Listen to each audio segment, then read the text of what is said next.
Okay, if you're single and you're over 50, you have probably heard all the advice. And I mean all of it.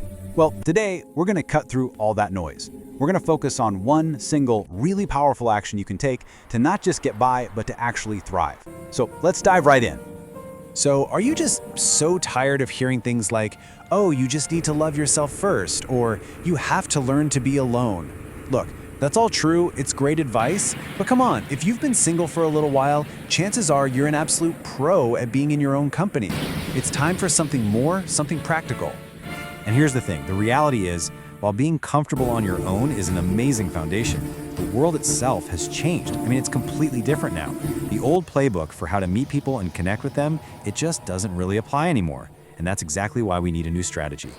So this is the big shift in thinking we need to make. Thriving today isn't so much about perfecting your inner world, it's about breaking out of it. Between the pandemic, our phones being glued to our hands, and just fewer places to hang out, our worlds have gotten, well, a lot smaller. We've become more isolated, and it is time to push back. And if you've been feeling that isolation, that loneliness, I really want you to hear this. It is not just you. This is not some personal failure on your part. It's a huge, recognized national issue that's affecting millions of people, especially folks in our age group. To put a real number on it, a Harvard survey back in 2021 found that a staggering 40%, that's 4 out of 10 Americans, reported feeling lonely frequently or almost all the time. This isn't some small problem, it's a massive shared experience. And look, this isn't just some theory. This is a public health crisis. When the US Surgeon General comes out and says we have an epidemic of loneliness, that tells you just how serious this has become. The struggle is real for sure, and it's time for a real solution. Okay, so we've established the problem. It's big, it's real, but it is not impossible to solve. So now, let's get to the good stuff. The single most important thing you can do to turn all of this around. And here it is. This is the big tip. Actively make and maintain meaningful connections. And notice, this is not about finding the one. Nope, it's about building a rich, supportive web of human interaction with friends, family, your community. That's what will sustain you, whether you're looking for a partner or not. So how do we actually do that? I mean, it sounds great, right?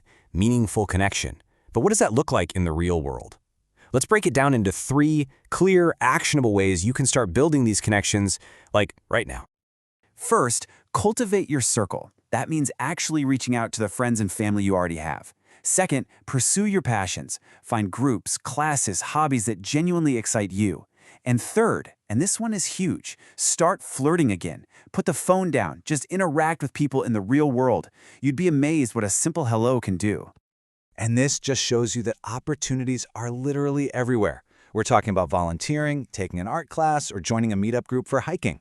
But think outside the box, too. Pickleball courts are huge right now. Dog parks, your local hardware store, or hey, even jury duty. The whole point is to just be present and open wherever you happen to be. All right, so you're out in the world, you're at the dog park, you see someone interesting. Now what? The rules for breaking the ice have kind of shifted, So let's talk about some modern, respectful advice for actually making that first move. For men, the absolute key is respect. Approach in a way that feels safe and non-threatening. A simple compliment is a great way to start. And if you hear a no, you believe her, you accept it gracefully, and you move on. And ladies, the power dynamic has totally changed. It is more than okay. In fact, it can be amazing for you to make the first move.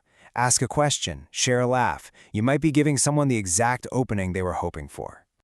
And I want you to remember this. This is your superpower. Unlike younger generations that kind of grew up behind screens, you come from a time when talking face-to-face was just normal. You already have these skills. You know how to look someone in the eye and have a real conversation. It's time to start using that superpower again. You know what? When you get down to it, this is about so much more than just your own dating life. By getting back out there and re-engaging with the world, you're doing your part to make the world a little less lonely, one conversation at a time. You can actually be the change. So, there you have it, your one big tip, broken down into real, actionable steps. Real change happens one person, one moment, one connection at a time. The only question left is, what are you waiting for? Get out there and start connecting.